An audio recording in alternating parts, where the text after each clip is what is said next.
It's the first time we've been going live without Ben singing. I was going to say, yeah, we don't have Ben doing the singing. The opening music. It's the Podguyz happy hour. I was just trying. Just record that, Luke, and we'll. That works. Open up the shows with it. Well, welcome everybody tonight on the Podguyz Happy Hour. Weathermen on a shitty TV. Tonight on our Happy Hour, we are tackling the best and the worst commercial from Super Bowl 55 or Super Bowl Live, as I call it, because that's what the logo looked like. Also, who the heck was that streaker in the pink thong that we saw out there in the field? It was me. It was me. I was hoping it was you. That's why we got you on the show tonight. Our guests for tonight's armchair quarterbacking are the host of the Podguyz podcast, coming to us from the home office in Scranton, Pennsylvania. Hello, guys. How you doing? Hello. Hello, everybody in Facebook Live land, if you happen to be watching us. I am Tony Kaz, followed by the illustrious Kevin. Very laggy Kevin Neary. All right. And, yeah. Kevin Neary here. Yeah. And we got it. And who's the third guy in the pot yeah, tonight? Very laggy. He is our silent but deadly. He is the wet fart of our podcast. He is the lovely Sparky. Well, also, how you doing? Sparky, so good to see you, and I like the backdrop you've got back there. Of how many Funko Pops is that? 405. Jeez. Is that the official number? That's the official number. I actually set up a top price guide account and actually have everything priced out. Yep. Okay, I was curious because I use I use the Funko app to categorize. Yeah, so how much stock in Funko do you own right now? With all those figurines. We're gonna jump into that, but before we do, my name is Jim Fry. I am your co-host for tonight's happy hour, and I am joined. Woohoo! It looks like we're going to. Ben? No, that was okay. Anyways, we're gonna drop one of Kevin Neary's blocks, and there he is. There's Kevin Neary. He's back with there. Yeah, man. I have to apologize. My crap was chopping up there. It was a bad connection right on the phone for some odd reason. Thank you, Steve. But anyways, my name is Jim Fry. I am the co-host of tonight's Podguyz Happy Hour. With me tonight on the couch is... it's me, Katie, a.k.a. the Con Girl. I think the only female presence tonight. Mm-hmm. Happy to be here talking about all the nerdy things and Wandavision and all the craziness. And the Super Bowl, which she's not the most expert in, but she is an expert in Funko, so we're going to talk about that in just a second. Who else we got with us tonight?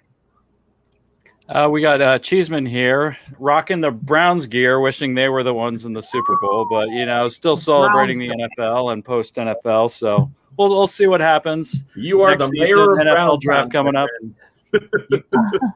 What's that, Tony? He is the mayor of Browntown right now. Yeah. Yeah.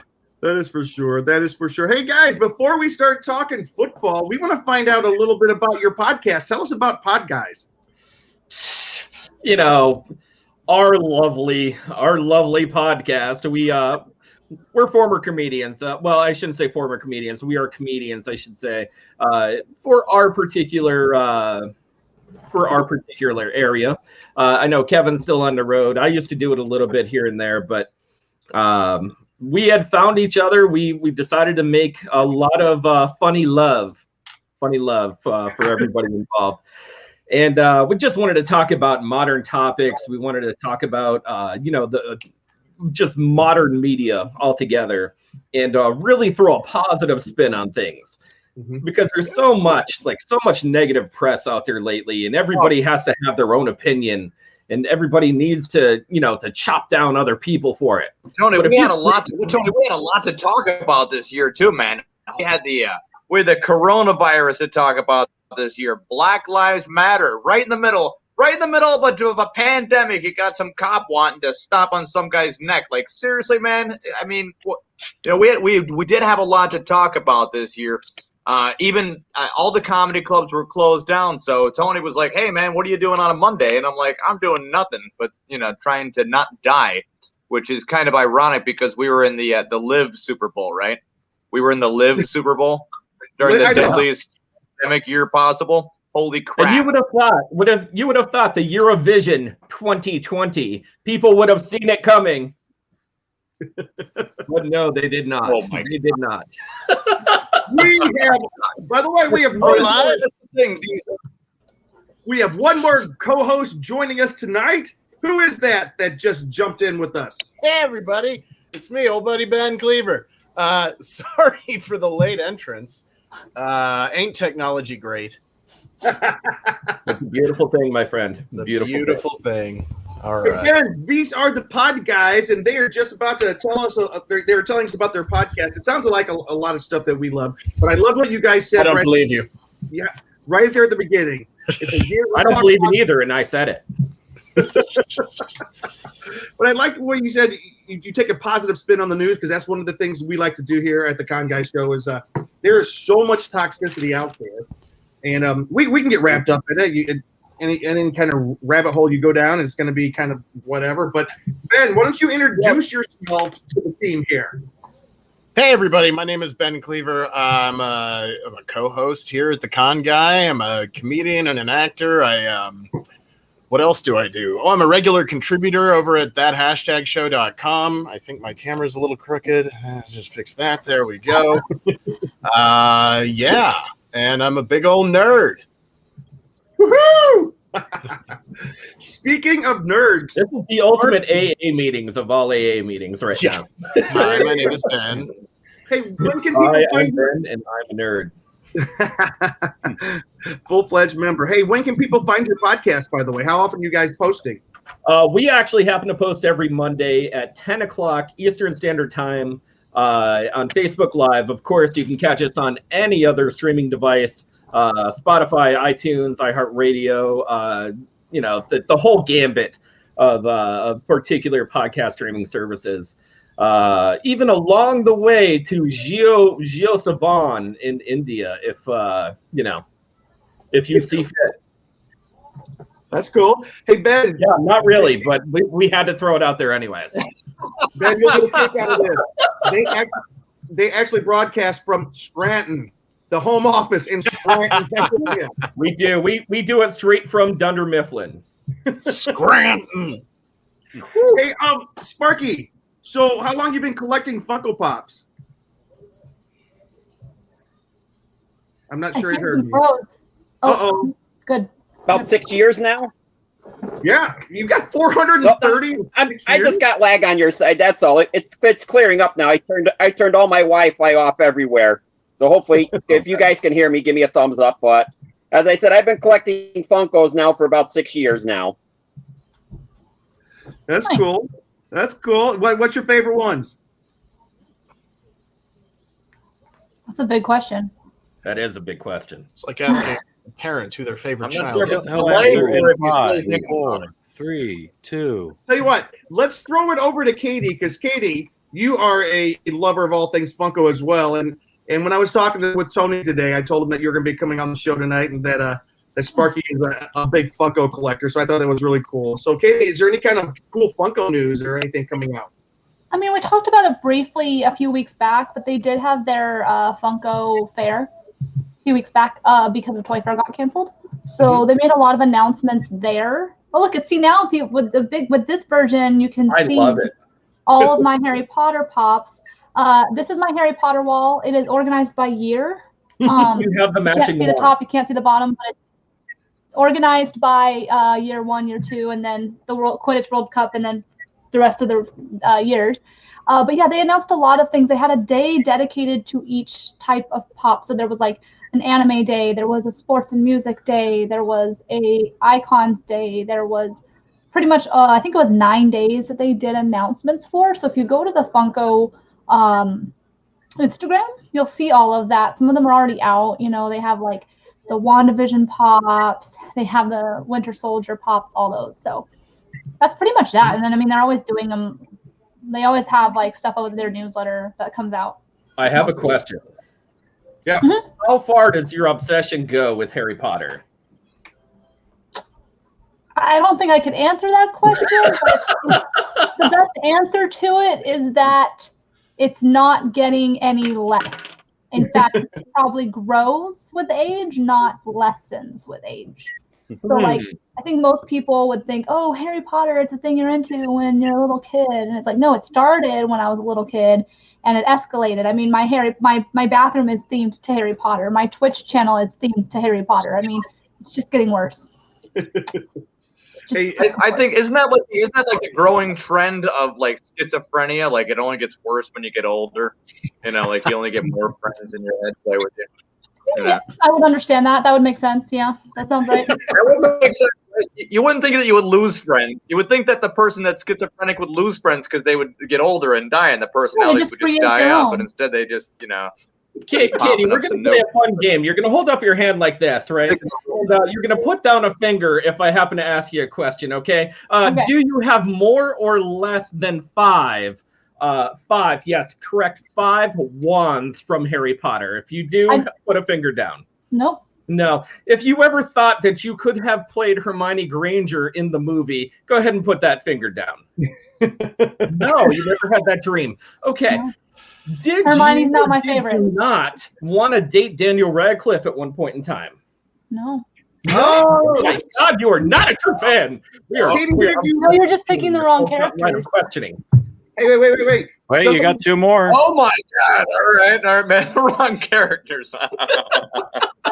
By the way, Steve Joyner is in the chat, and Steve has said Sparky will be giving away 100 Funko Pop toys to the first 100 viewers. Oh, congratulations, Sparky! Great job, man. Share this episode. Wow.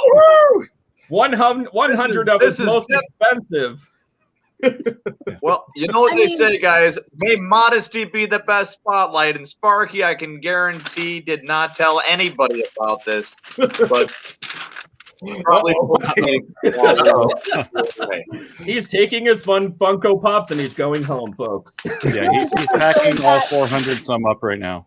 I see that Sparky is an inbox collector. I obviously am not. Opinions vary on the proper way to display them, but I like to see some of them are in their boxes. The ones that are exclusives and that I know I may, want to keep in the box. Here it comes. I do not think so. I believe Tim. That's the proper wording right there. I don't think so, Jim. That's in response to the giving away 100 pops. I don't think so, Jim. Yeah. That's cool. So that offer does not stand. But I do want to say real quick hello to Cat Blood. Awesome. Oh, Rita or Retta, it's good to see you today. And then also, Brad, y'all are messing with Katie's emotions. You know what? I should follow up with these last 2 questions, and I hope Katie's ready. Katie, put down a finger if you have more than 5 tattoos of Harry Potter. Can I shout out to Brad real quick? Your picture looks like you're selling a Kmart Kmart version of Calvin Klein. That's true. That is true. Looks like. Yeah. I would have went with. He looks like he's in that show with Danny DeVito. Always Sunny in Philadelphia. It's the Tony. It's the French perfume that looks like it says douche, but it's really douche. You know? Yeah, correct. All right, Katie. Last question. Did you ever want to be a Weasley? Put down a finger for a Weasley. You did. That's you there. Did. Okay. There it is. Like, okay. Do you see how many Weasleys we have here? I see them. This is my question. Yeah, and then I have you can't see it. It's down there, the Weasley house. Oh, look at that! The Weasley Burrow. I knew it. That was a Comic-Con exclusive from this year. New York. We're on the New York side. We are on the New York side, and unfortunately, I couldn't make it to New York Comic-Con. I was very upset this year. Yeah. Sad days ahead. Yeah. Well, it will come back. That might be New York. You guys are kind of packed there in New York, so that one's kind of an iffy one, that's for sure. But New York, the fall. I think the fall is the first time we'll start seeing any kind of conventions. Probably the smaller ones will open first. So, but we are not doctors. We are not saying to go or not to go. We're just making announcements on the show. Hey guys, who watched? I think you should definitely go to a convention and kiss people on the mouth. That's what you should do. Oh yeah. Mask to mask. Mask to mask. Actually, Dr. Ben Cleaver, everybody. Dr. Ben Cleaver. It sounds like a doctor name, and you should believe it's a doctor name. If you feel in your heart that this man looks better than your doctor, which he probably does, okay? You just take his advice as wholeheartedly as possible and go to New York and start kissing people in the mouth. Now, if you have any doubts in your head that maybe you shouldn't do that, or you have common sense at all, maybe you shouldn't do that. Maybe that's the thing you don't do. Ben, and don't take this personally. You look like the person that would teach WebMD.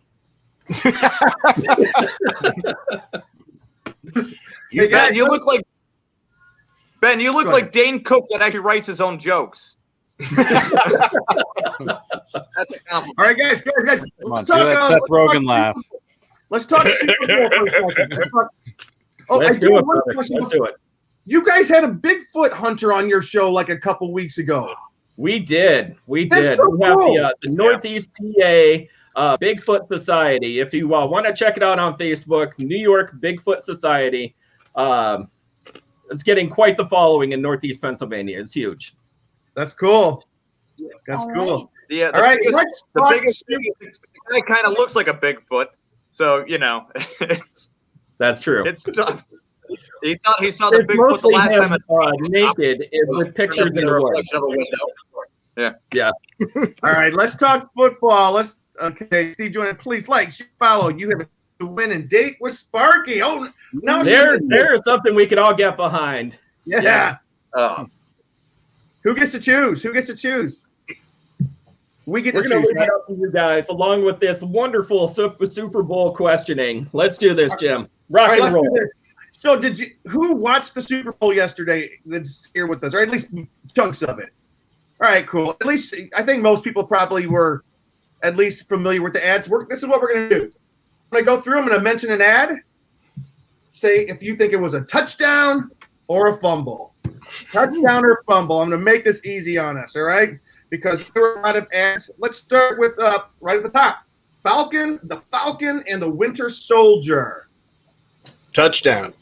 Yeah? I did see that. Okay, I saw 2 Super Bowl things. That's 2 things. I saw that.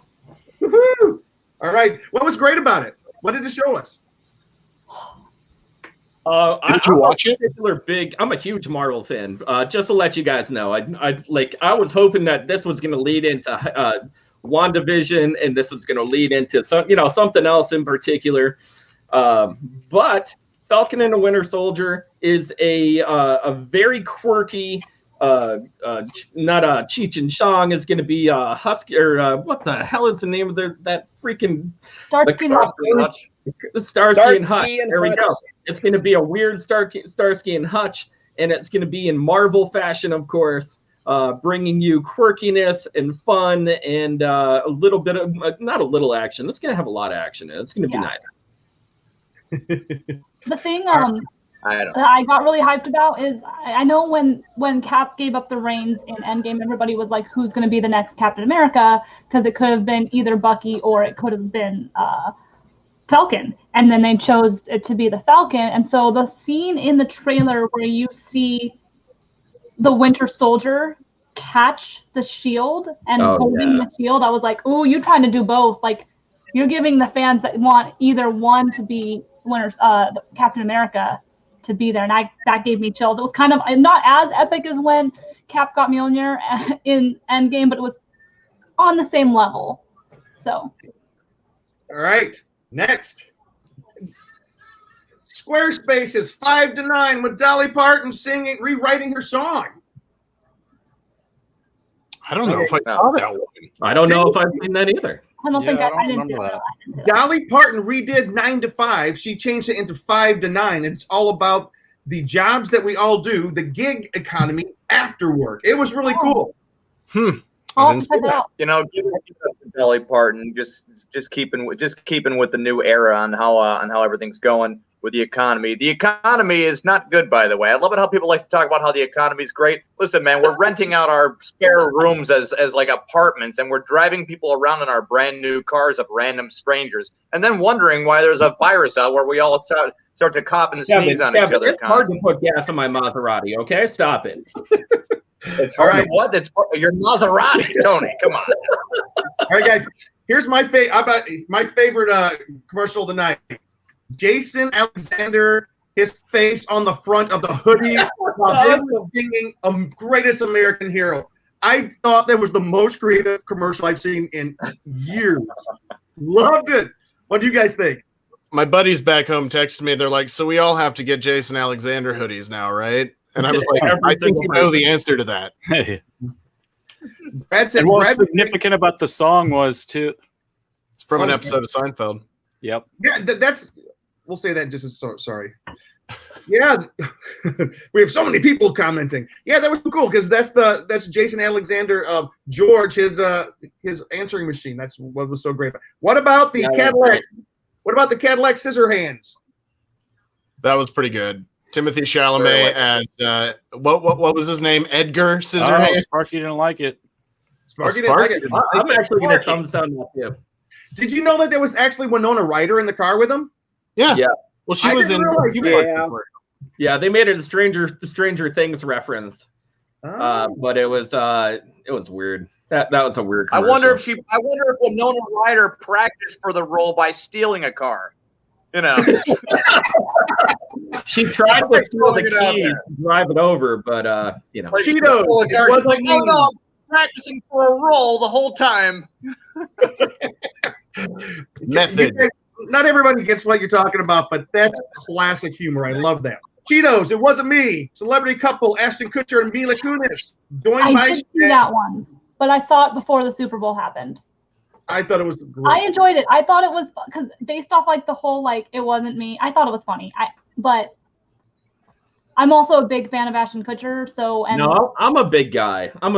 Folks. I don't know if you know me, if you've ever seen me in the video. If you want to do portray a large man, I'm 6'3", 280. Okay, I'm a big guy. I'm bulky.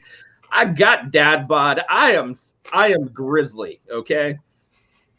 I was a fan of the 3D pop chip when it first came into being back in the day. And I will be a fan. I will cover myself in cheese dust from some Dorito 3D chips with deliciousness.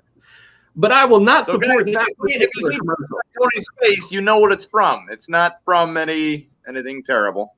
Yeah, nothing terrible. Nothing terrible. It will definitely be cheese dust.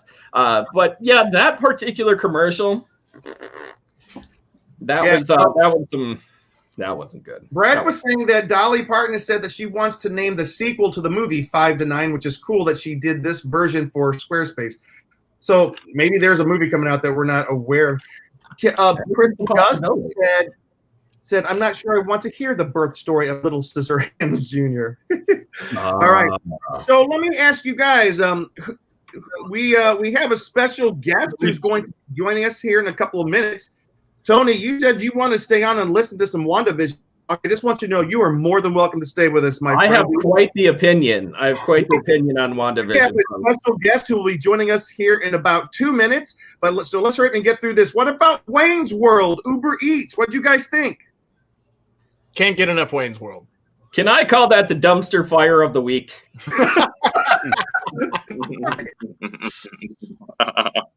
We are going to go the Podguyz podcast, dumpster fire of the week, Wayne's World, and cuckoo! No, that was more like a Wayne's crash and burn.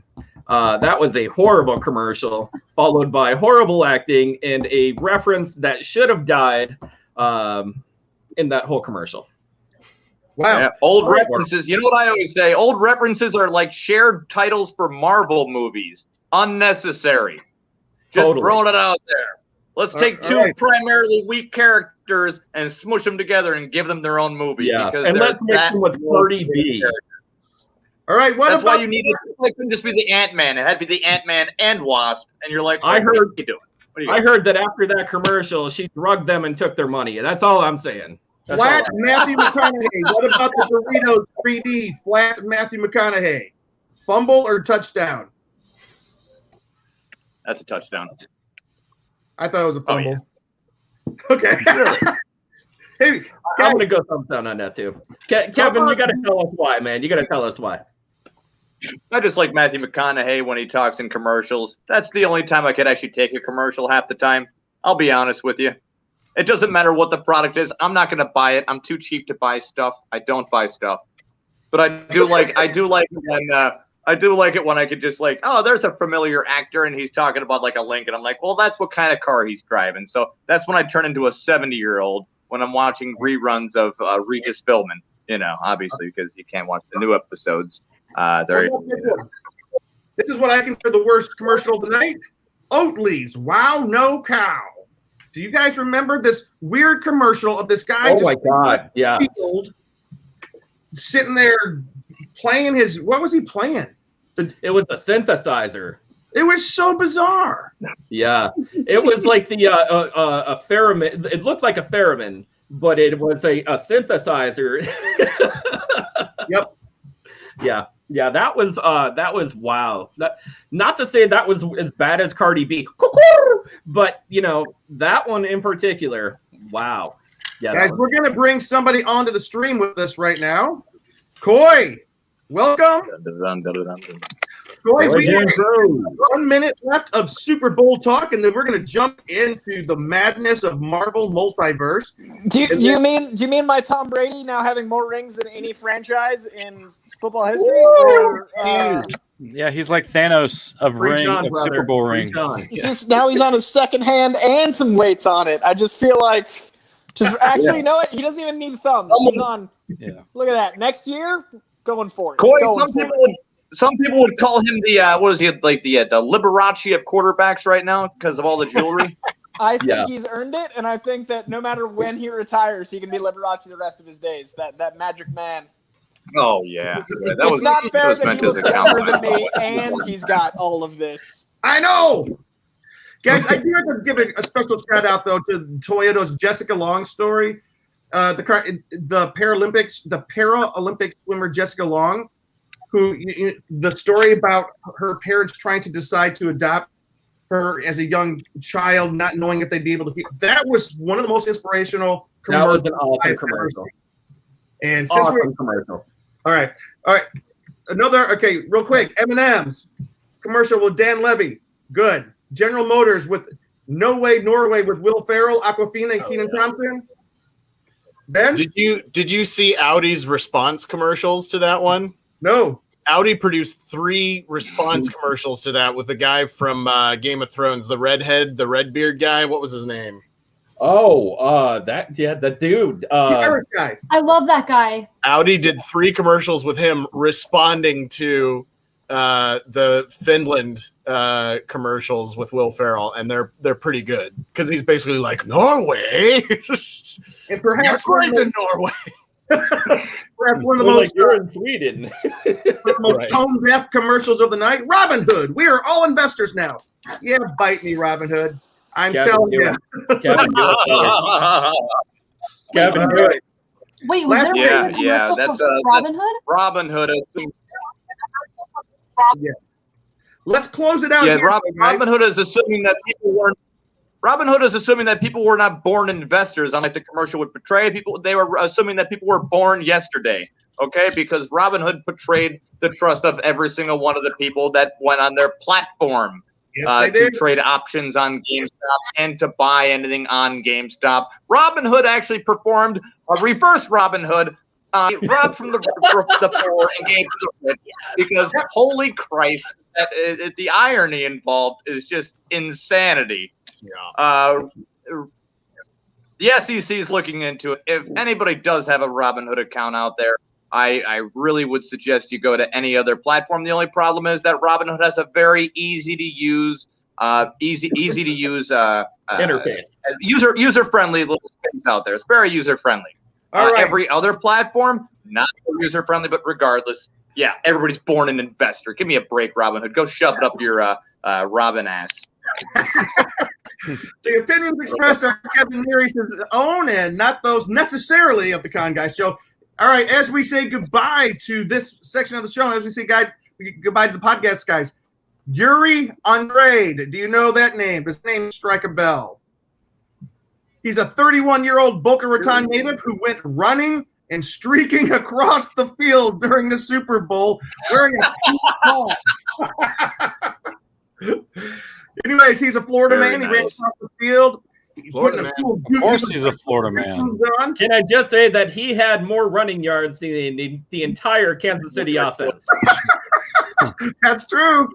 Supposedly, he was promoting a porn site from Vitaly Zidorevsky. I can't say his name, but I don't want to promote him anyway. So, anyways, I got to give the guy props, a little bit of props. He's the number one name trending right now, this guy, because of his ridiculous. He went out in a pink thong. We got to give the guy some props for that. All right. Yeah, let's give a guy a prop for being for running out there in the dad bod pink thong. He had the unitard. That man. And I'm not even gonna say that, you know, it is hard to run in a unitard, but ladies, you know what I'm talking about with the thong, you know what? Now this guy in particular not only jigged and juked, he gave a little that one dude, he punched him right in the face right off him when he went for the dive tackle, and he had more moves than any other. Jorts also. He was wearing the jorts. Oh yeah, he had the jorts. But that dude, he shake and bake, man. He was a shake and baker. All right. Podguyz, where can we find you guys online? Where can we find information about your show, and how do we follow you guys? You can happen to Google us. We are the Podguyz, Podguyz podcast. Happen to look us up. I mean, we're kind of funny, you know, whatever. Wait. What's he? I want to see the picture he's showing us. Wait, what's this? Wait. Oh, this is an excellent picture, Sparky. Sparky. Can we see the picture? Whoops. For the love of Christ, Sparky, please. I love how Sparky's broadcasting Jesus Lord. Comic-Con. All right. So we're going to have to say goodbye to a couple of you. I think, Tony, you're going to stick around, right? I'd be happy to stick around. I give me 1 second. I got to pull it out of the library again. Hold on. Okay. All right. Kevin, here we go. There you go. Wait, let me give me 1 second. 1 second. And what is this? Oh, there is the guy in the unitard. There's a picture of our streaker. Look at that. That is a perfect depiction of what happened. The guy in the unitard right there. He is an artist right there. I've never seen a great drawing like that. DiCaprio's character in Titanic has nothing on Sparky's pictures and depictions of what would happen. Perfect picture right there. Draw me like one of your Florida streakers. Florida, man. Hey, Kevin, where can people follow you online? You can find me on Facebook. You can find me on IMDb under Kevin Neary. I use my real name because I enjoy when people stalk me. It gets me up in more than one way. You can find the whole podcast on Spotify, YouTube, Spreaker, Facebook Live. We're there every Monday. Awesome. You guys are so much fun. Sparky, we would ask you, but I'm not sure the technical connections are working so much. But let's see. Find him at any Funko store near you. That's true. Actually, he's living in a Funko store right now. Yeah. I know the feeling. Yeah. We're gonna have to remember off a date with Sparky. The manager of a Funko store right there. Kevin, Sparky, it's awesome to see you guys. Thank you so much for joining the show with us tonight. We look forward to hear more about what's going on with you guys. You guys sound like you guys are a blast. Ben, by the way, you missed. These are all comedians here. A bunch of comedians that got together and decided to do a show. Ben, the comedian. All right. Kevin, Sparky, we will see you guys soon. All right, my friends. Have a good night. Catch you again, man. I love my brothers. They're all fun. They're all fun. Fun guys. I love them. And Derek, Sam, the show. I'm so glad to be here when Coy's here. I know. Hello. So we are into these. Oh wait, One second. Face is covered. Oh, thank Sparky's you. back. Sparky's back. Yeah. Sparky, you're welcome to stay as long as you like. We're going to go ahead. Listen, guys, we are starting the second half of today's show, and we'd like to welcome our very special guest and a friend of the Con Guy Show, Mr. Coy Jandreau. Coy, welcome, man. How's it going? How's our quarantine? How's this survival? Well, I guess we're kind of surviving. I usually see you guys at much more public, large gatherings of there's more booze, and it's frankly much. I mean, no disrespect to this all in our homes, but it's usually a little different flavor of time. Well, this is a virtual large gathering. It's true. Look at us go, the seven of us. Which is weird. You think there'd be more drinks because we're all safely at home, but no. It's true. Yeah, no one's driving here.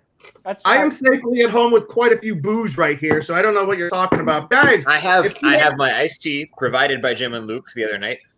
Yeah. Thank you. Jim's always sufficiently lubricated for these shows.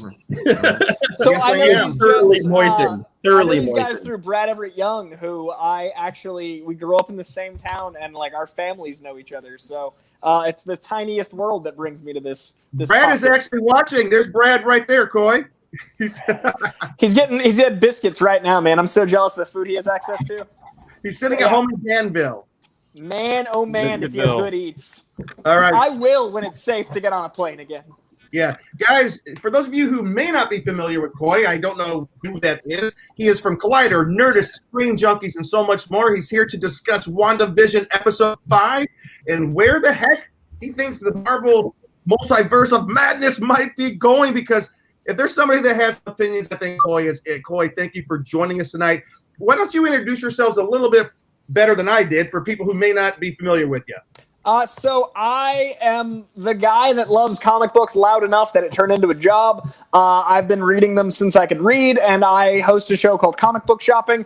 We were FYC Emmys last year, which was pretty cool to be for your consideration for Emmys for a comic book show, which I'm so proud of because I used to hide my Spider-Man shirts, and now I've got a life-size Deadpool bust. I love them, and I love both mediums, both the film and television world as well as the comics themselves. So what I try to do is get people that love the movies and TV to discover the source material and pick up the comic books themselves, because it's a really magical industry, and it's really different, to be honest. It's so much imagination and it's so much creativity. And one of the things I think people don't understand about the comic book medium is it's such a direct connection to the artist, because you're looking at like 5 people making a piece of art. So you're getting what the writer really felt, what the artist really wanted to show you. And it's just such a magical medium. So I love that they've become $1 billion industry. And WandaVision is one of those shows that I never thought we'd get to, because it's just so insane. And the tinfoil hat theories I had for this show have now started to come to fruition. So my craziest ideas happened on this week's show. And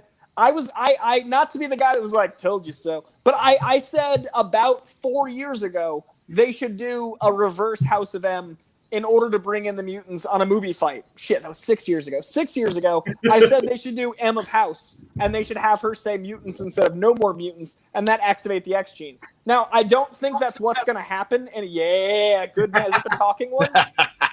It is. Yes. So I thought saying mutants would be a cool way to like activate the X gene. And this was when they didn't even have Scarlet really, involved as much yet. Now I don't think that's what's going to happen. I think we're going to pull in multiverses, and one of them might already have mutants involved. I think we'll bring in a new round of MCU mutants. I think we'll have the Fox mutants for obvious reasons. All of those things being said, I never thought we'd get to a multiverse that was digestible for everyday audiences, much less it be a Pietro Wanda reuniting adjacent by way of him being Uncle Jesse on a show that takes place in multiple decades while we're dealing with the loss of children that also may or may not be Vision's while Vision's dead, but he's back because Scarlet Witch's hex magic has been named by Darcy from Thor. What we've accomplished is impossible. Okay, wait. Take a breather. Oh my God. Oh my gosh. I like this guy. I like this guy, Jim. Yes. Well, I've always liked Coy. There's so trying much to digest here. 60-second review, so I real think quick. that's why he's talking fast. Yes, because we're gonna throw it to Coy, and I'm gonna shut up. I know it's hard to believe, Ben, but I'm going to shut up. No, but I do want it when I see it. Okay. Sure. Okay. But Ben, Derek, and Katie, and Luke, real quick, because Coy's going to jump in. Give me your assessment on episode 5. Short assessment. Go. I'll go first because obviously I'm the one who's been hating it, other than Danae, for the majority of the show so far. This episode changed my mind. I still stand by what I think in the sense that I think it took a long time to get there. That I personally was having trouble staying with it, but I did because I was like, I have trust in Marvel, so I stayed with it. That said, the last moment, I was so hyped because that is exactly what I was hoping. I was like, okay, hopefully we're going to see Quicksilver, but I'm really hoping we see Evan Peters. And you guys remember mentioning that. And so when I saw Evan Peters, I was like, okay, well, we're finally getting mutants in the MCU in the sense that they could actually be called mutants now because they've never been able to be called mutants up until then. And I'm on board now. Like now I'm like full on invested and excited. You're sold. You're in the rabbit hole of WandaVision right now. Yeah, and like the whole multiverse, the fact that this is all going to lead up to the multiple movies that come after it, we're finally seeing that come into fruition. I do want to talk to Coy. I know somebody named Toy. I'm so sorry. I want to talk to Coy about that in just a second. But Derek and only Ben. On weekends, Jim. Only on weekends. Yeah. Derek, what do you think? Yeah. First of all, Kristen, thanks. Hi. Great to see you. Hey, I had to give her a shout out back. But yeah, I did love this episode, and it's what it. I feel like each episode that comes, I'm like, oh yes, this is what I've been waiting for. And I felt that with episode 1, and then 2, I was like, this is exactly what I was hoping these episodes would be like. This is what I wanted. And then each progressive episode like that, as we've gotten to know more of what's happening, and so many of my guesses have been confirmed, I've been very satisfied. And I felt that way again here. The only thing, I mean, if there'd been more time, it would have been fun to have a few more like references or spoofs kind of about Full House and many of those shows. I just really want Elizabeth Olsen to make jokes about Full House. But that said, there was so much. I know. There was so much weirdness going on. I think they had to just limit what they could do in a half-hour show. And I love that, we're getting hints that she's actually finally going to be called the Scarlet Witch when she didn't really get that yet in the MCU. Yeah. I love that things are so meta when you've got Darcy talking now, coming up with calling it the Hex, and referring to things like, oh, did she recast Pietro? Yeah, there's just so much to love. And I was watching this during the day yesterday with crazy kids running around. And my wife and I had to pause it a few times and go back because these kids are loud. Yeah, interesting because, 2 of them don't even speak English yet, but they're loud. And we put on subtitles at one point, and then at the end, Laura was still a little confused because when I said, oh, that's Quicksilver from the X-Men movies, and she was like, wait, I don't remember him. I remember this actor. And turned out like she had kind of got a brain fart and was thinking Silver Surfer. We're like, no, totally different franchise. This is what having 3 crazy kids 3 years and under will do to you. Especially if you're trying to watch TV and trying to understand a show with a whole lot of layers to it and a whole lot of weird things going on while kids are running around yelling and also jumping on you and tickling you. And yeah, but all that to say, yes, we liked it. Okay. To briefly interrupt while you're talking about the Olsens, another fun thing beyond the obvious Full House magic of re-experiencing that through Lizzie is the director, Matt Shackman, was in the spinoff of Growing Pains. So they both, the director and the director and Lizzie Olsen both have connections to 80s sitcoms directly referenced in the opening credits, which is what layers of fate lining up does that happen? Like the lead and the director of a show. Like Luke, you and I are friends with Trent. You're more friends with Trent, Lizzie's brother, right? Is that? Yeah, Trent Olsen. I don't know if you've ever met Trent Coy, but he's really cool, and it'd be fun to get him on possibly. I don't know if he'd ever do it. He's got the same kind of energy Coy has. He really does. He's big time energy. They're a great family for having grown up in the madness. There's very few that survive, and they're all well-rounded people. And I really love that, we're at the age where we can self-reflect sitcoms back to sitcoms and have it be in canon and have that opening salvo be multiple people's recreations of their childhood. Like what a magical time to be alive. So Coy, Brad says, all right, tonight's show has driven me to drink. Cheers. Hashtag Kool-Aid. Coy, this counts as us having a drink in Dan Vegas. This, we didn't get to at Comic-Con last year because Comic-Con last year didn't exist. So correct. It did. It did exist though. Yes. In the internetiverse. Ben, what did you think, real quick, before we jump into Coy taking us through the Easter eggs and all? So I saw the perfect meme this week, and it had a picture of Elizabeth Olsen, black and white, from one of the earlier episodes, and it said, "If you can't handle me at my episodes 1, 2, and 3, you don't deserve me at my episodes 4 and 5." Here. I said it last week, and I'll say it again. Without the first 3 episodes, we wouldn't give a shit about what happened in episodes 4 and 5. Mm-hmm. We really wouldn't. And I am totally on board with Derek and totally not on board with his sister in saying that the first 3 episodes were great because it gave us something different. It gave us something weird. It gave us something wacky. And it gave us something where we watched it and we were like, that was cool, but something's wrong. Mm-hmm. And that was the whole point. Something's wrong. And to go off what Coy was saying, when I didn't pay much attention to the behind the scenes stuff for WandaVision. And so I had kind of heard Evan Peters was involved, but then I wasn't sure if that was a rumor or if blah, blah, blah. And then when he showed up at the very end, so my wife works in the comic book industry and she usually gets up about an hour before I do to start work. We both work from home. And so she was she wakes me up when she's getting up. She's like, babe, I'm going to watch WandaVision because if I don't watch it before I start work, I'm going to get spoiled on it, okay? And so I was like, okay, that's fine. I'll watch it when I get up because I start work an hour after she does. And so she got up and watched it, and then I got up and watched it. She's working, and I'm like, all of a sudden, I'm just like, oh, shit! As soon as, you see the back of her head, and it kind of looks like Aaron, what's his name, Kick-Ass, and then it spins around, and it's Fox Universe Quicksilver, and I was like, ah!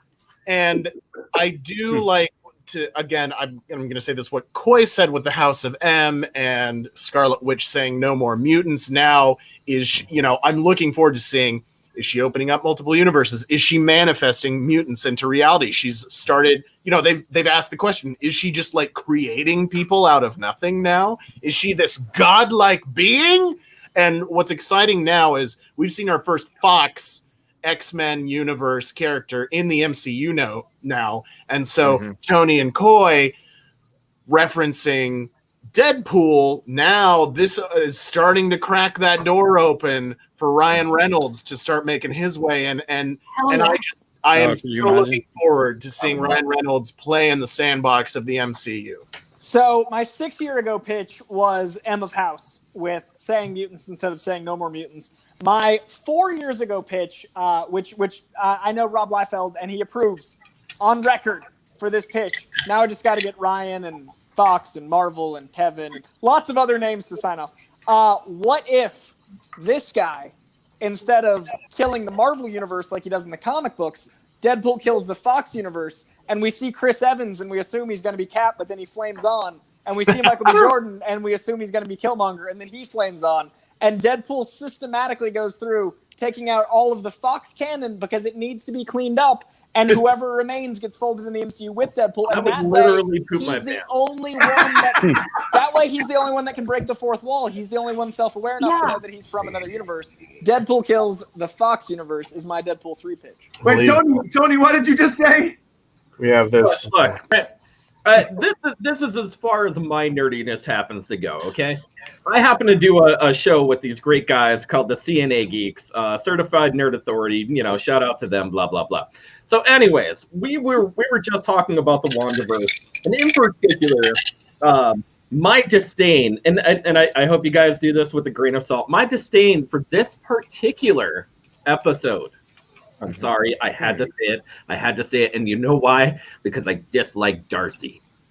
Me too. Me too. I don't like her either. No, I threw it out there. I'm she's sorry. fine. I'm look. Everyone, I am sorry, okay? I agree with you. I agree with you. Me too. Why, Katie? Card revoked.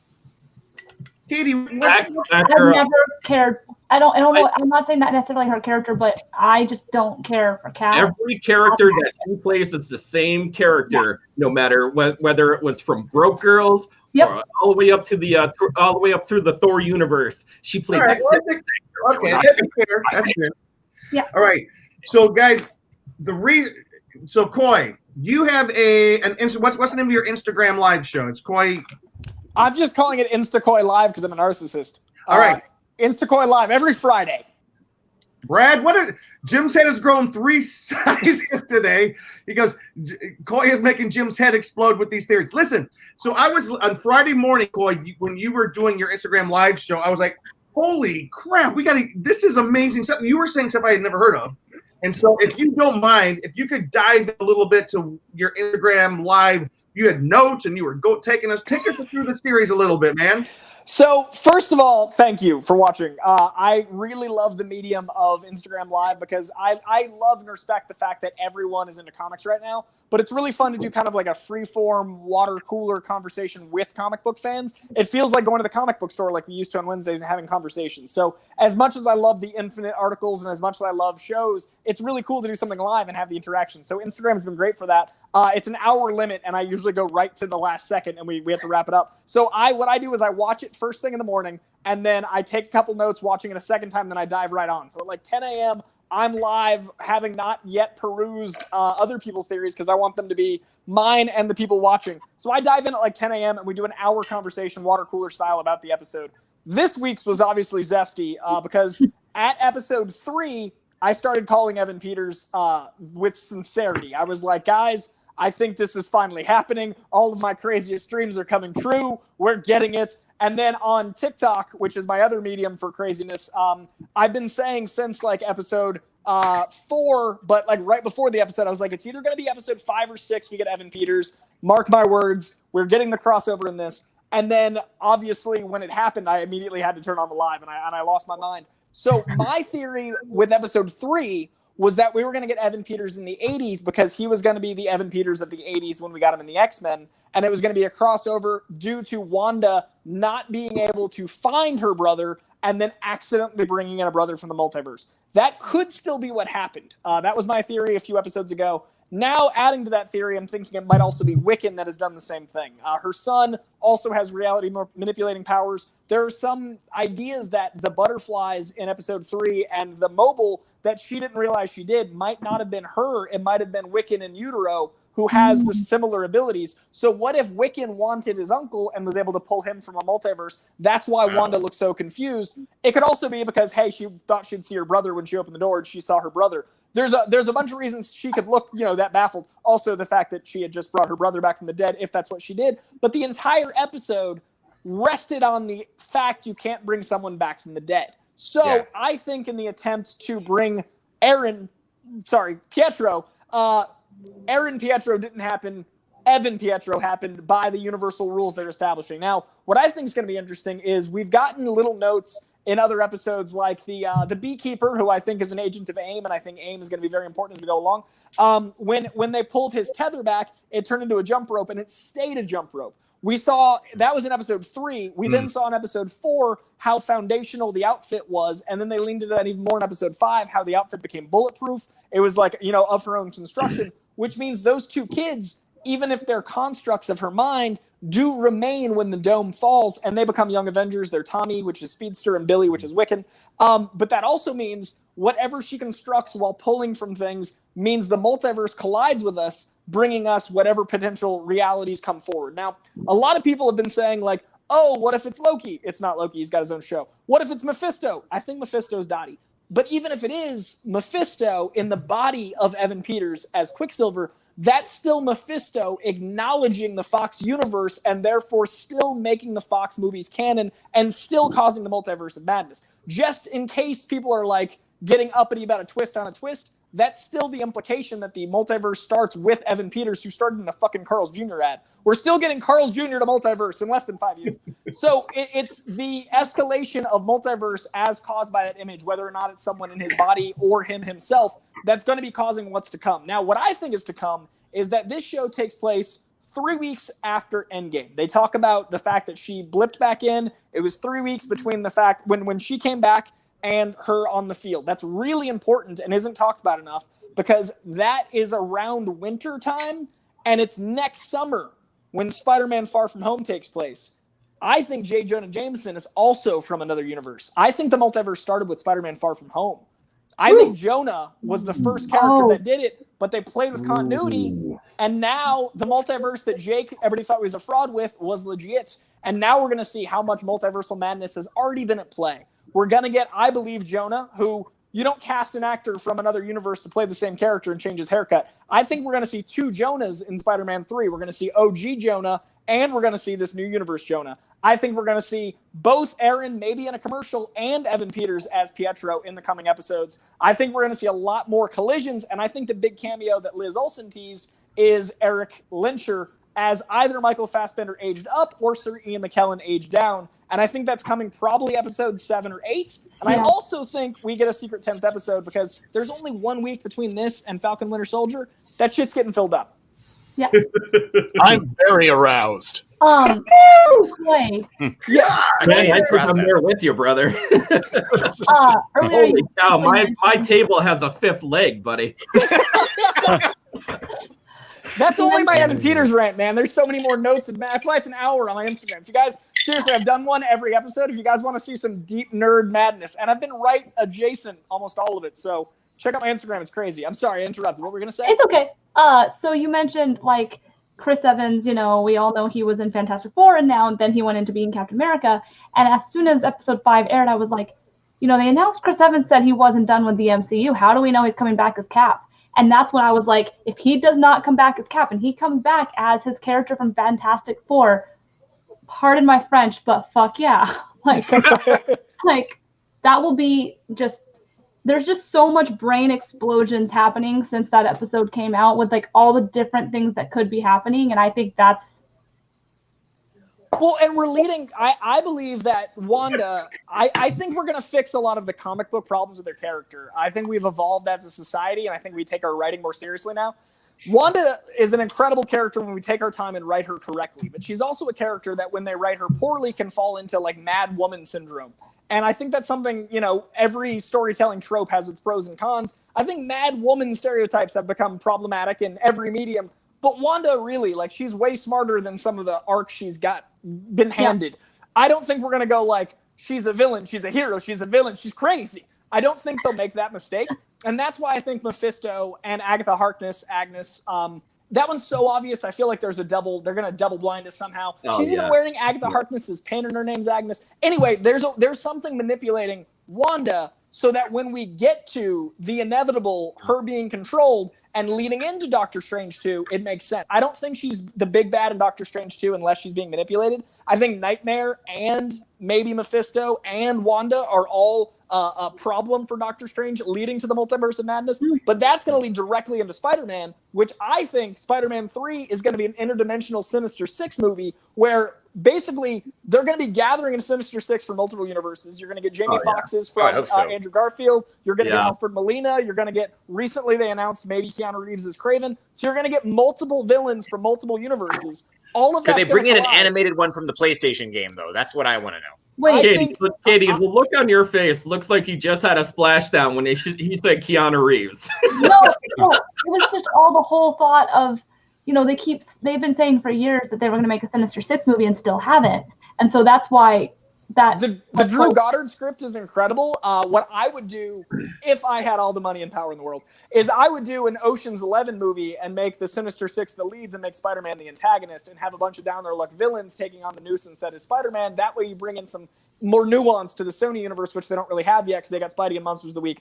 Irregardless, I think they're gathering known villains to save screen time. I think we have an endgame problem where everything is going to try to be bigger and bigger and bigger and bigger and bigger. We've already seen that Thor 4 is shaping up to be Avengers 5. We've got Guardians and Thor teaming up and all the chaos of that. But I think Spider-Man, what do you do to fight the Sinister Six from multiple dimensions? You grab Spider-Man from multiple dimensions. So you got Andrew Garfield, Tom Holland, and Tobey Maguire at the jump. And then I think it leads into a theoretical fourth Spider-Man movie, which I think they're filming in secret, which is the live-action Spider-Verse. Do you think Spider-Gwen will make her entrance way? I think Emma Stone's going to be Spider-Gwen like in Spider-Man 3. I think that's coming like yesterday. And I also think we're going to be living in I think phase 1 of Marvel was about identifying heroes and what it means to be a hero. I think phase 2 was about not trusting authority, and that was very indicative of the time, still is. I think phase 3 was about who has the right to wield power and what does power mean. So we're past authority, we're past heroics. And I think phase 4 is what is reality. I think you have to take all those ideas and you expand them out and out. And I think all of phase 4 is going to be multiversal problems. And I think that's why they just announced a Wakanda show, because we're going to see all sorts of different Black Panthers. I think that's why they're announcing more and more television. I think that's why Loki's going to be Forrest Gump through time, and it's going to mess up time continuities. We're going to get more time. I think the What If universe is going to be canon in way more cohesive ways than people are expecting. This is about to make phase 1 look like the old Fox movies. Yeah. Hey, and I think this could be completely way off base, but I thought I heard some kind of rumor that Dafoe had showed up on set for the new Spider-Man movie. Like, is there any clout to that, or? So I'm usually aggressively anti-paparazzi and anti-scoop. Like, everyone in my field is like, everyone get the scoop because it's the only way to make money is clicks. And instead I'm like, I'll make half the money and I'll talk about facts. That said, your boy's been all over those stories because I want it so bad. Like, usually I'm like, mute spoilers, and Spider-Man 3, I'm like, what if I find out through photos? I do think that is happening because it would give closure to a Sam Raimi quadrilogy that was supposed to happen that never did. I think Sam Raimi taking the Doctor Strange 2 was a peace offering for his input on Spider-Man 3, which is an apology for Spider-Man 4. And I also think the way all of this is shaping up is a really cohesive unit. Marvel is not as much a series of movies as it is a giant season of films that is show-run. I think all of this has been planned for 7 years. There's not a coincidence Sam Raimi's back. It's not a coincidence all these stars are aligning. I would expect Willem Dafoe. I only wish, and this is someone, I do this for a living, I only wish I could take some sort of Harry Potter elixir and not know shit and just go in 2 years. Like, I don't want to see a trailer. I don't want to acknowledge, but it's my job. So I'm going to have to, like, I mean, even now it's 2021. This shit comes out way down the line. I'm like, maybe give me a taste. Give me that methadone, bro. Hey guys, I know that, hey, boy, I know we're bumping up against our time to have you. Tony had his hand up, and I know Ben and Derek, you guys had questions. So I've actually got another 15 if you want me. Yes, I have one question. Alfred Molina. I loved his portrayal of Doc Ock, man. I'm thinking Sinister Six. I'm thinking, Alfred Molina coming in as Doc Ock, totally trashing everybody. Multiverse happening, spinning arms. Whoa! I think he's coming in wrecking people. What do you think's going to happen with that? Well, I will say, again, counter to my usual programming of don't know anything, Zendaya just did an Actors on Actors with Carey Mulligan. That was delightful. Zendaya is somehow an angel come to this earth, and everything she does should be revered and respected. So I watch every bit of interview because she's a god. And in it, she mentioned that Alfred Molina is a really nice guy. And I was like, oh, really? Like, as in them working together, as in a present tense. So I don't feel like I got any paparazzi info. I feel like someone was just talking about this cool person they're working with who happens to be working on Spider-Man 3. So I think that one is the most confirmed. I think even more than Jamie Foxx. Dropping a truth bomb right there, right on your chest. You're worried about Tom Holland spoiling stuff. Now well, Jamie Foxx posted a previs photo on his Instagram. Jamie Foxx posted like actual electro imagery, and I was like, dude, you're gonna lose that job as quick as you got it, man. Like, no. So like, I think some actors are used to promoting material because it needs the boost, and Jamie Foxx is. I don't know why Jamie Foxx isn't mentioned in more like Daniel Day-Lewis conversations. That guy, his musical talents, his acting ability, his writing, he's like a savant of many things. Mm-hmm. I think Jamie Foxx is used to boosting projects because they need the attention because he does a lot of like Oscar and indie stuff. So he's like, let me help out this little Spider-Man movie. And like, no, you didn't need to, man. Whereas like Zendaya, I think she's been doing a lot of, Euphoria and a lot of more personal projects. So I think both of them were just talking like people. And that's part of my problem with, the Scoop culture is now it makes people that are working in these projects like Tom Holland terrified to exist. Because, like, what are you going to do? Like, to horribly name drop. Like, I'm asterisk caveat. I'm sorry, Mom. I was in London with the cast because I took Jake Gyllenhaal comic book shopping. And I met the whole cast as, doing press on the movie. And I've never met a cast that was so both their characters and also such a family because they just wrapped Homecoming, went right into Far From Home. They're in London together.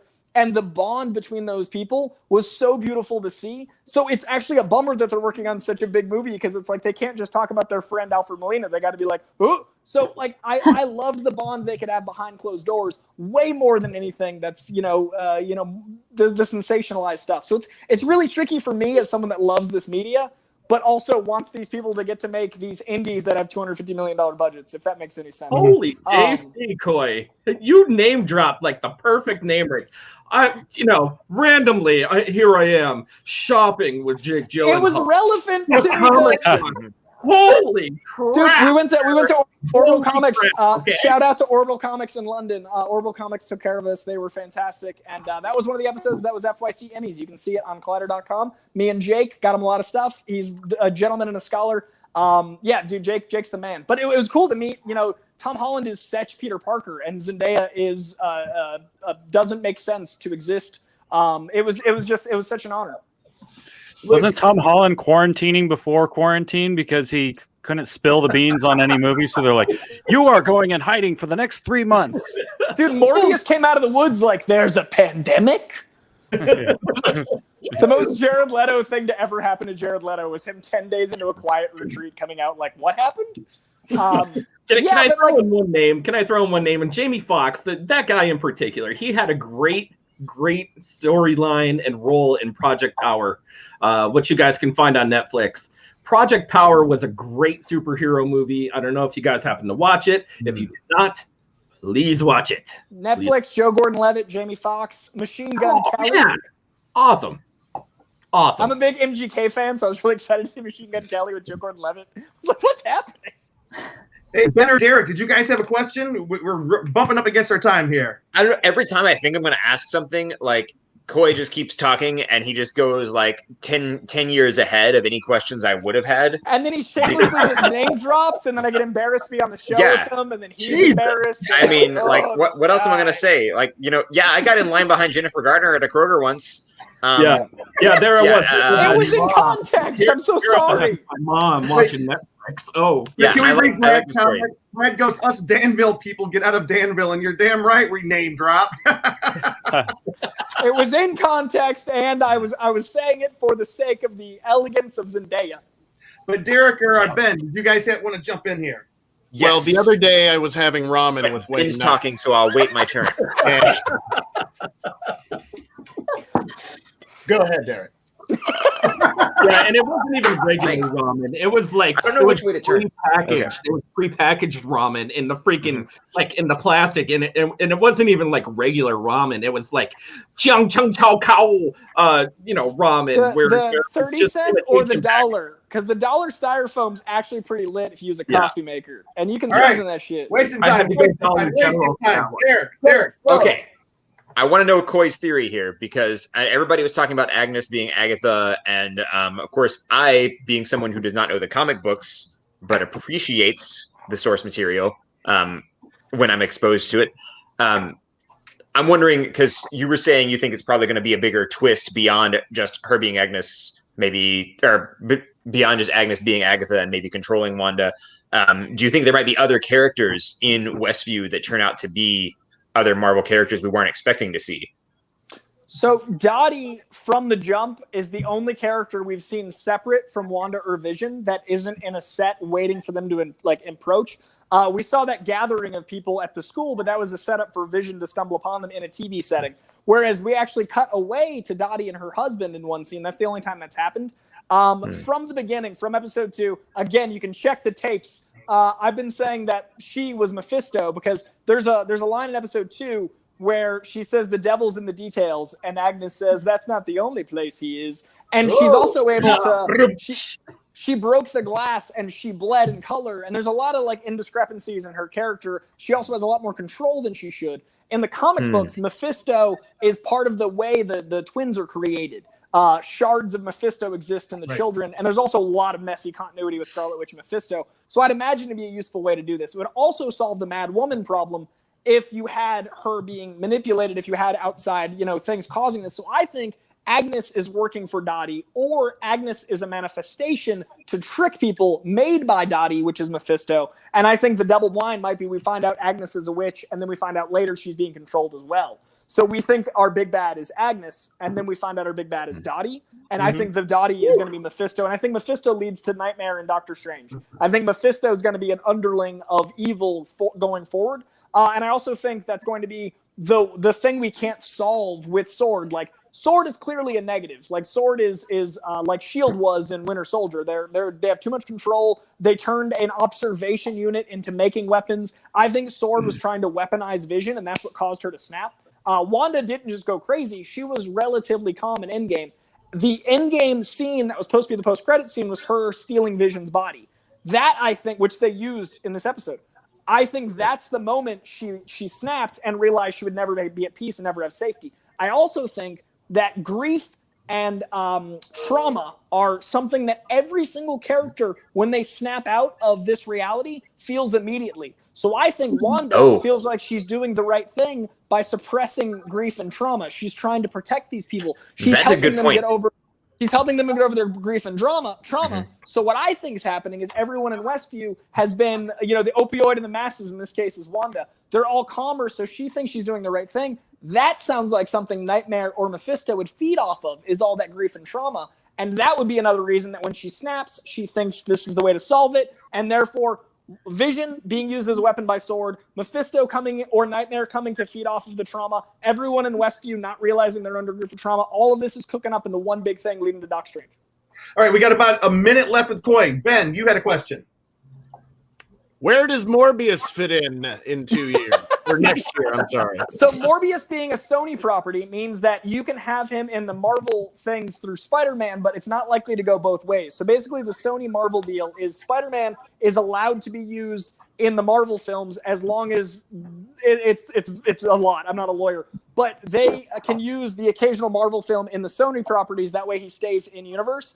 So Morbius is one of those characters that's part of the Sony universe of Marvel characters. They literally call it the SUMC, the SUMC, which is not nearly as polite as MCU. So those characters in the SUMC are over here, and that's how I think we get Sinister Six, is I think Michael Keaton tries to recruit Morbius to join the Sinister Six. He turns him down. We've seen Michael Keaton in the Morbius trailer, and I think that way he stays a part of the universe, but that way you can also keep Venom and Morbius as their Monster of the Week type movies, which I honestly appreciate. I don't want everything to feel like MCU. I like that we get some versatility. I like that Sony makes weird choices. We'd never get Tom Hardy in a lobster tank with Venom in MCU. As much I love the MCU, obviously, I've been ranting for an hour, but I think it's important to keep the Sony stuff separate, so I think that's what's going on with Morbius. Hey, Coy, real that's quick. what I wanted to ask, because Michael Keaton was in the Morbius trailer. But Michael Keaton is technically a Sony character because he first appeared in a Sony movie. And what's also going to be interesting is if I'm correct, and Michael Keaton is gathering the Sinister Six through dimensions, guess what Michael Keaton's doing over at DC and Flashpoint? Gathering Batmans. That means that Michael Keaton is responsible Batmans for or Batman? Of Batmans, who knows? That means Michael Keaton is responsible for two universes cohesion. Derek, the stakes are high. Yeah, but then we get the Amalgam Comics cinematic universe. Coy, before you go, I have two questions. One, is Vision going to be alive is he going to be alive at the end of this? Do you think? And two, are we seeing Magneto? Okay, two, go. One, I'm now thinking if it's Batmans or Batmen, like platypi or platypuses and geese and goose. Someone at DC write me. Batmans. The real one, Vision, I do think will be alive because we're gonna he's alive in the bubble. So when that crumbles, just like the rope and just like the costume, he will exist. I also think Shuri was able to do a lot more than we expected, and the Mind Stone was removed violently. But when he touched Computer Boy's head, Little Yellow reached out and was able to clear his mind, meaning I think parts of the Mind Stone are still part of Vision. I think it's part of his entity, like his mess. So I think we're going to have a lot more control Vision when we get out of this thing. I also think that's how we get Young Avengers, because we have to have the Young Avengers after this. We've already got Kate Bishop, we've already got Stature. Two essential Young Avengers are her children, so that's why I think you'll also notice, I didn't even get into this, Agnes is trying to age up the children. Everything Agnes did in that episode was in an effort to age up the kids. I think Agnes knows through witchcraft, because she's a witch, when the kids are old enough to take, or when she can convince them they need to leave. So she's trying to age up the kids intentionally, and I think they do that through his reality manipulating and Speedster Speed. I think they combine and they're able to age each other up, and I think that's how we get Young Avengers out of this, and I think they stay real just like Vision does. And your second question, Magneto, I think either both or at least one, and I think they'd play with ages. They'd de-age Sir Ian and they'd age up Michael Fassbender. I would say Michael Fassbender is a little more likely, because I think they're going to want to play with that a bit more, and then they're going to make new MCU X-Men. But I also think there's a chance, what if we get the of Sir Patrick and Sir Ian for the last time? Like, there's so much, you know, like, what a great, like, this is wonderful. Because as of now, Sir Patrick's last appearance was in Logan, which didn't have Magneto. He said that was it, he was done, but it'd be kind of cool for that last moment for them to be together, because it's really important to the comic books and to WandaVision, and I think I've gone on too long. Okay, guys, we gotta let Coy go. Does anyone have any final questions before we let Coy go? No, Jim, let him go. Let him go. Jim. All right. Did I inform? Did I help? I'll say that. Coy, I love you like no man should ever love another man. Hey, Coy, tell us where people can find your information, your shows. Where can people find you and keep up with you? Okay, if you want short form theories, I predict what's coming up on TikTok. I predicted Spider-Man 3. I predicted correctly the Evan Peters stuff. I just started a TikTok 9 days ago. Brand new, fresh TikTok. That's where you get short form. Long form, Instagram every Friday, hour-long videos. I do a show called Coycast. It is a long-form podcast, iTunes, iHeartRadio, Spotify, wherever you pod your casts. I also do a live show every week called Coy Cubed. Remember the narcissism, I warned you. Every Tuesday on my YouTube page. So Coycast, Coy Cubed, Coy Live, all of those places. I also host over at Collider if you want to watch my comic book shopping. That's why I was in London with the name dropping. And I also have a Patreon with me reviewing every single comic that's out every week and a letter grade, every movie and TV show I watch every week and a letter grade. And if you want to join the Patreon, you can tell me what you want me to review, and then I do a long-form dissertation like I did here about your content. So Patreon, YouTube, podcast, Collider, Nerdist, basically just type Coy on the internet, and there's way too much of me because I don't like free time and I don't sleep. Coy also has an executive line of towels used by Jake Gyllenhaal. You can find them on his website as well. Coy, thank you for joining us tonight. This has been so great. I know it's kind of a last-minute request, but dude, I can't wait till we can hang out at the cons again. I can't wait to see you, hang out with you, buy you beer. Dude, can you imagine what this is going to be like in a post-WandaVision world? Like, what the world is about to be. We're about to have the X-Men canon in the MCU, and theoretically Sony as well. By the time we get to another con, all of this will be one, like it was in the 80s. We're about to have Secret Wars in our pants. It's going to be great. Coy, you've been great. Thank you for coming on. We can't wait to talk to you again, my friend. We're going to let you go, my friend. Pleasure, guys. Thanks, Coy. Bye-bye. That's been great. Also, Tony, thank you so much for joining us tonight. This has been great. Thank you guys for having me. This has been a blast. I have a lot of nerdy information inside this sexiness, which actually is a look at that. Yes, it is the Mickey Mouse. It's the Mickey Mouse house hat right here. Oh, nice. Nice. Yeah. You know what? Sometimes you just need to support the higher power, the hierarchy that will run the world at one point in time. All right, Tony. All hail our great leaders. Remind us where we can find your podcast. You can happen to find it on Facebook Live every Monday at 10 o'clock Eastern Standard Time. All right. Look for my name, Tony Kaz. Tony, awesome to have you on tonight. We'll see you later, my friend. Bye, guys. Thanks. Bye-bye. Thank you. All right, and as we're down to our last time, guys, last call. Here? Who are you talking to, me? Yeah. Last call. We're going to go around the room because I know, Katie, you have an event happening tomorrow night you wanted to promote. Yeah. So am I going first then? All right. Yes, please. I'm Katie. You can find me at KT_. One of these days I'll get this right. Oh, now it's over there. Okay. At KT Christine across all of social media, TikTok, Instagram, and Twitch. And I am doing my second, every month I am doing themed streams on Twitch once a month, the second Tuesday of every month. So tomorrow is my second ever themed stream. The theme is candy. I'm going to be making candy on stream, and I got one of those subscription boxes of candy, and I'm going to open it up and try the candy. And I'm doing my first ever giveaway, and I'm giving away this. Oh, you can't see it. My ring light's in the way. This. And it says, "I choose you" on the sleeve. Oh. And then I'm giving away for the dark side, folks. Oh, you can't see it. There you go. And this Darth one Vader. says, "Join the heart side." It's all part of the new of a collection that Funko did this year for Valentine's Day. There's a couple other ones. I just got those two, but there's like a Yoda one, and there's a R2. Is it R2D2 or C3PO? I can't remember. But it says, "I am the droid you're looking for." So I think it's R2D2. And yeah, doing that. So I'm really excited. It's going to be at 7:00 on my Twitch page, which you can find at just twitch.tv/Katie Christine. So really excited about that. You're doing some articles too, right? Yes, I was just going to say I am right after this. Actually, have to write an article for that hashtag show. If you guys are fans of Batwoman or Riverdale, I am reviewing that whole season over at that hashtag show. So check those out. I've been posting that all on my social media as well. So cool. Eric, what about you, my friend? Well, I'm not really on social media much these days because who has time for that when you've got children? Wait, stop. Yeah. I got something. I was over at Derek's house on Saturday, and I just take so much joy. And Derek's always together. He's always very controlled. Not true. It's so great to see Derek when he's a little bit frazzled. I don't know how well you can see on here, but my hair is like sticking out at odd angles. Like I have not had a haircut since this whole quarantine thing started, and my hair is the longest it's ever been in my life, and it's sticking out weird ways. Like I try to tie it up, but over the course of the day, it just kind of does this, and my eyes sort of start to get wider, and my beard starts to stick out. Well, part of my beard sticking out of my hair is because little kids like to grab it and yank on it when they're upset.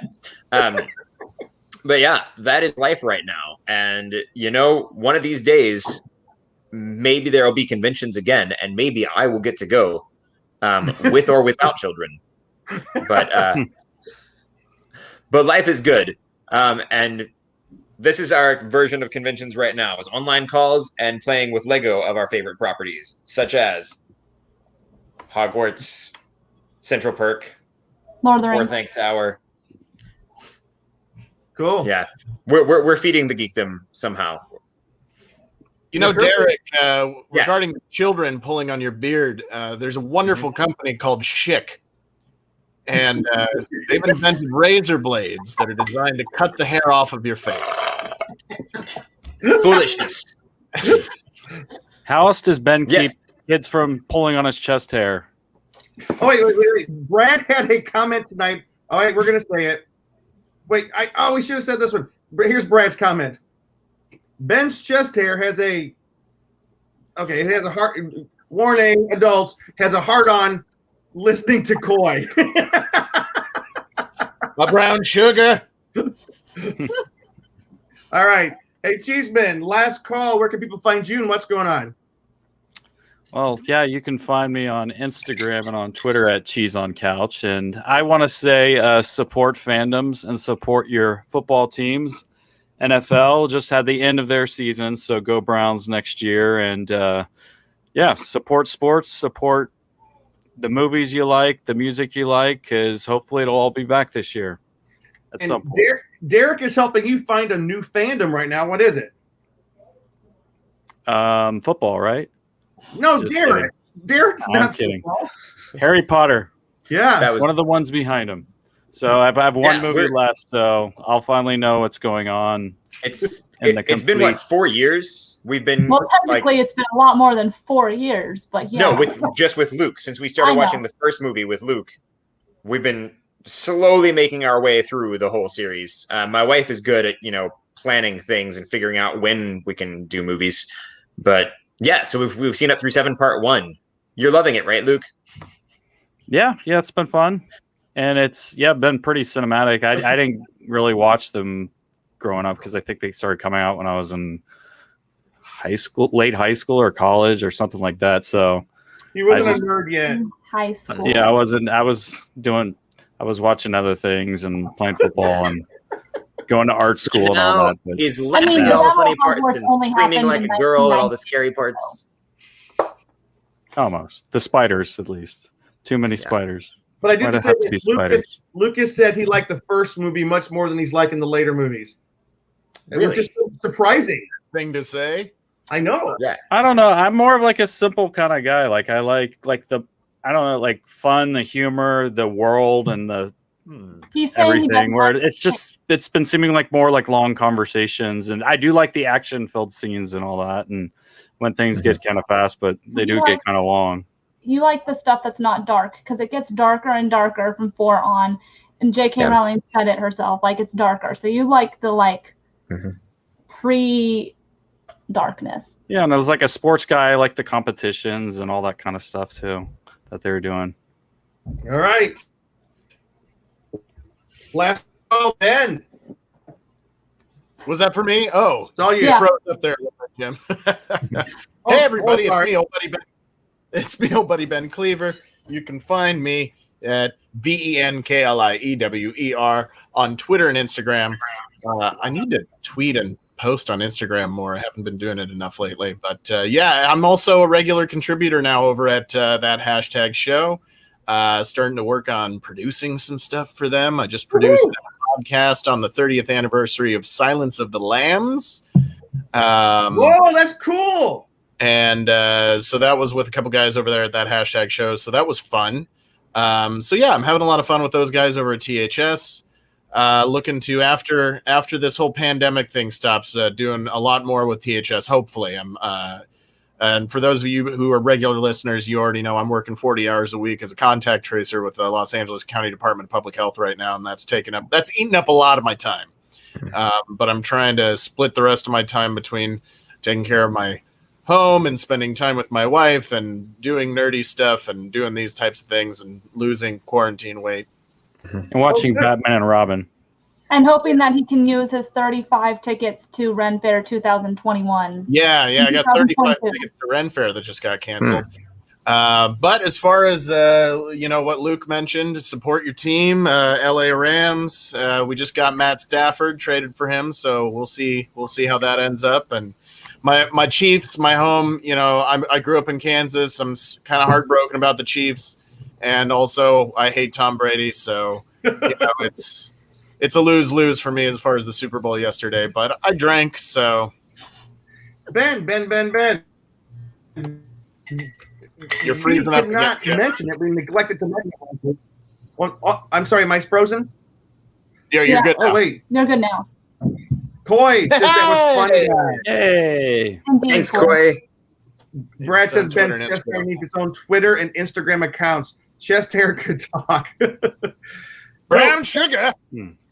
Wait, and I was trying to look it up. Ben, we didn't celebrate it last week or the week before. There's something cool that's streaming of you right now. What is that? Yeah. I have a kind of a blink and you'll miss it role in the new movie, The Little Things, starring Denzel Washington, Rami Malek, and Jared Leto. Speaking of Morbius. If you catch that on HBO Max, I'm in the third act. I'm a cop that bursts in and is looking for Denzel, and that was a blast. That was a lot of fun. So yeah, check out The Little Things on HBO Max, which is getting a lot of attention. All right, guys, you can find me at Jim Fry LA on Twitter, James D. Fry on Instagram. But just always follow us here at theconguy.com. This has been a lot of fun. We've had a packed show tonight, a little bit longer than anticipated. It was hard squeezing everybody in. But wow, this was fun. Thank you guys so much. And with that, I think we should cheers, everybody. Happy Super Bowl Live, L-I-V, which is the dumbest logo I've ever seen. Live, L-I-V. Anyways. 54. We can't wait for more WandaVision, and we can't wait to return back to conventions. And I don't know what Brad means by "where's Megan." Remember, he calls her Megan. Oh, right. Oh, yeah. Because Brad thinks he's watching The View. There's not nearly enough females on this show for it to be The View. Danae is very, very busy tonight. All right, guys. We'll see everybody next time. Bye-bye. Bye.